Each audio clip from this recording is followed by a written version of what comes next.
1932, Atoka, Oklahoma. Bonnie has been released from the jail and rejoins Clyde. But there is a third member of the gang waiting, Raymond Hamilton, notorious in his own right.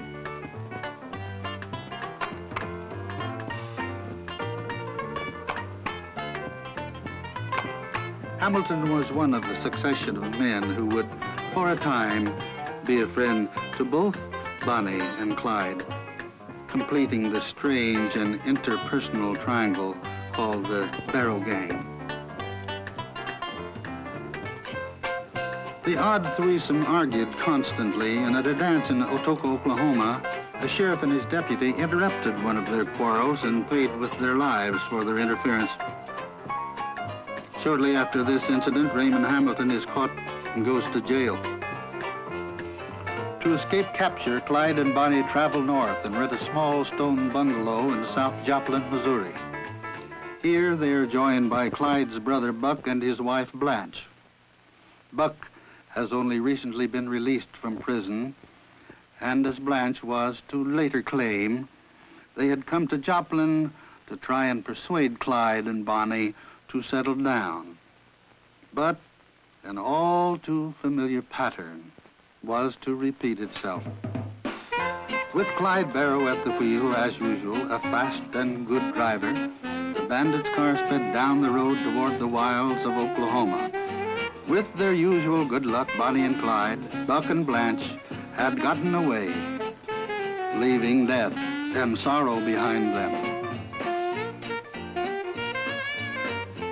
The place was searched. A newspaperman found and developed a roll of film. The pictures, because of their sensational poses, were published throughout the nation, and thousands of copies were circulated and helped greatly in identifying Clyde and Bonnie. Bonnie was labeled as Clyde's cigar-smoking moll. The madness continued. July 1933. Clyde and Bonnie, Buck and his wife Blanche, are holed up in a motel in Platte City, Missouri. They arouse suspicion, and police surround the motel.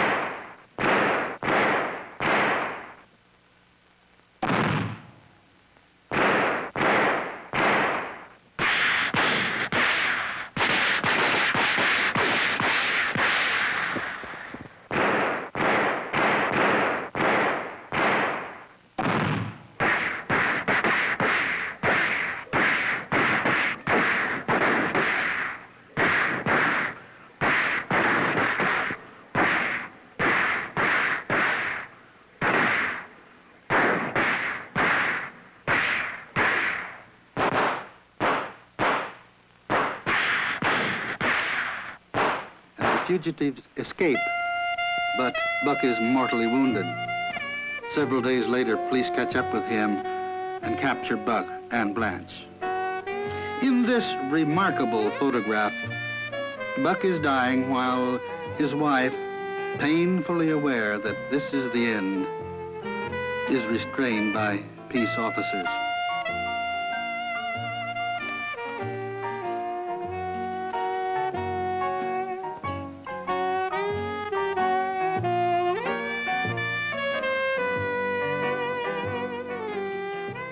As this picture was being snapped, Bonnie and Clyde were about 200 yards away, escaping through the woods.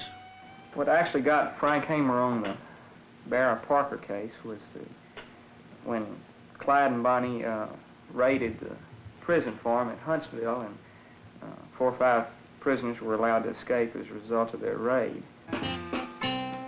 During most of this time, Clyde's running mate, Raymond Hamilton, was serving a life sentence at Easton State Farm near Huntsville for murder. Even though Hamilton and Barrow had many fistfights over Bonnie, Clyde and Bonnie planned to help him escape. On the morning of January 16, 1934, guards led the prisoners out into the cotton fields along the Trinity River Valley. One of the convicts slipped unnoticed behind a log where he picked up a .45 caliber pistol. Raymond Hamilton, Henry Methvin, Joe Palmer, H.B. Bybee, and another prisoner backed away from the guards. From the highway nearby, Clyde and Bonnie roared toward them. In a barrage of nearly 100 shots, one of the guards was killed. 5 prisoners escaped. Lee Simmons, head of the Texas prison system, was enraged over the brutal killings and escape of the prisoners. He wrote about it in his book, Assignment Huntsville. I lay awake nights until I had worked out a plan to bring the Clyde Barrow gang to justice. I needed an experienced and dependable man to put on the trail of Clyde and Bonnie and stay on it until they were either captured or put out of business. My decision was for Frank Hamer. If all the criminals in Texas in 1934 were asked to name the man they would most dread to have on their trail, they would all have named Captain Frank Hamer.